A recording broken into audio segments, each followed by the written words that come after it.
You look at the most successful people in the world, I know very few of them that haven't had a major failure. You know, if you read through they're not the financially most successful people. If you read through the Forbes billionaire list and you read their stories, you know, they've had failed businesses and they've lost everything. So there are lots of examples of people who had huge adversity. And I think it's how you deal with adversity that determines your ultimate success, as opposed to how you deal with success that determines your ultimate success. So I think the natural tendency when you make a mistake is to try to forget it as quickly as possible, when what you should do is the opposite. You should study it. And, you know, business schools, you know, the case method is largely about that. A lot of cases are, you know, what should you do in light of a failure or a mistake? And that's why it's, the best kind of mistakes are ones that you can practice with, you know, theoretically. But the ones you really, really learn are the ones where you feel, you know, something in your stomach or in your wallet. The key to successful leadership is, one, hiring the right people. I have the benefit of not inheriting anyone because I hired everyone in the company. I interview every receptionist, I interview every secretary, I interview every investment person.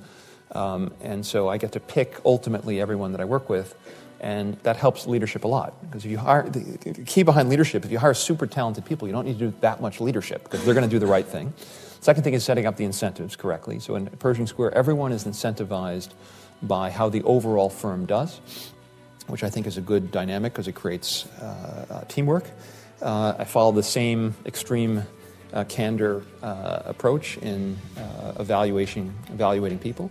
And I care about everyone I work with as I do of family members. And so we look out for each other, and if someone's going through a difficult health issue or personal issue, financial issue, or you know, I have the benefit of having a lot of relationships, and whether it's the medical community or in the business community or in the political community, and so we help our people. And we don't tolerate insincerity. You know, people are encouraged to admit their mistakes immediately before they figure out a solution to the problem. So when I hired my CFO, in the first year of working with him, he would approach me with a mistake he had made after he had figured out how to solve the problem. And I would get angry with him every time. He said, no, I don't want to hear about the mistake after you figured out the solution. I want to hear the mistake now, and then we can work together on solving the problem. So I think if you have an organization where people very quickly admit mistakes, and where you're candid with them, and they're not punished for making a mistake, that is a very good dynamic. And it's worked very well. We have almost no turnover, even in the reception desk at Pershing Square.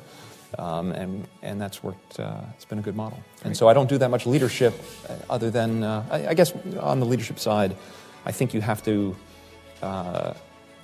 you know, you have to set an example in terms of the way you live, in terms of the way you behave, because that affects how other people will watch you. So my other key success factor for being a leader in the 21st century, in the era of everyone having a video camera on their cell phone, is assume that everything you're doing is being videoed and recorded at all times, and that will, you know, and consider that the video ends up as a top video on YouTube, and then adjust your behavior accordingly.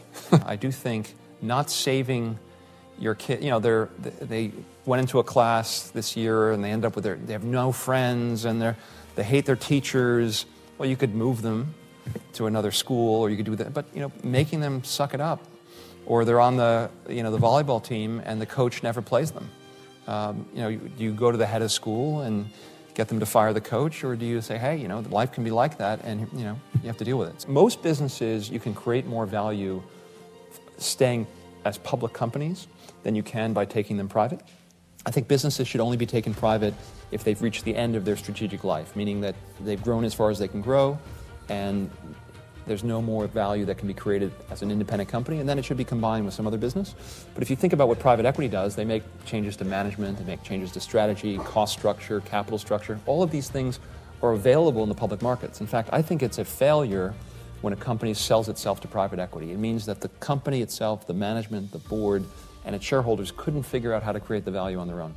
So I think good shareholder activism creates long-term value.